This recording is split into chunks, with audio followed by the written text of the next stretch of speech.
আমাদের কল্যাণ হচ্ছে ইসলামের মধ্যে। ইসলামের সাথে থাকলেই আমরা সফলতা হব, আমরা নিরাপত্তা পাবো, আমরা নৈতিকভাবে উন্নতি হতে পারবো। এজন্য আমরা বলতে চাই যে আমাদের শিক্ষা ব্যবস্থায়, আমাদের চাকরিতে, আমাদের বিচার ব্যবস্থা, প্রত্যেকটা ক্ষেত্রে আমাদের ইসলামিক জীবন ব্যবস্থা, ইসলামের যে দিক নির্দেশনা আছে সেটাকে এস্টাবলিশ করার জন্য আমরা কাজ করে যাচ্ছি।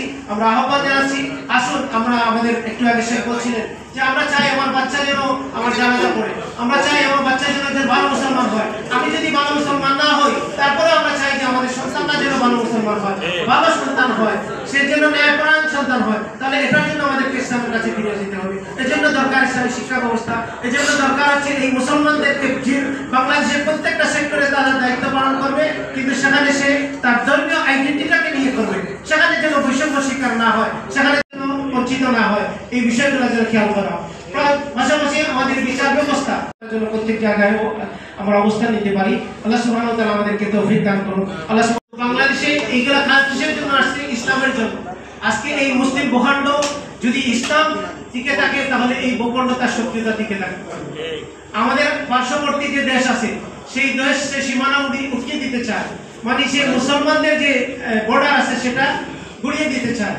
তো এই অবস্থায় আমাদেরকে ইসলামের উপরে টিকে থাকতে হবে, চেষ্টা করতে হবে। আমরা বারবার রক্ত দিয়েছি, কিন্তু আমরা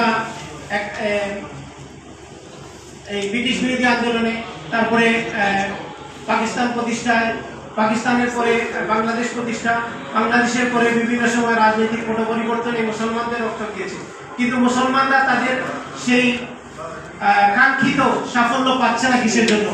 বারবার আমাদের এই সাফল্য না পাওয়ার পেছনে হচ্ছে যে এক শ্রেণীর বর্জুয়া শ্রেণী আছে যারা আমাদের এই সফলতাকে কেড়ে নিচ্ছে।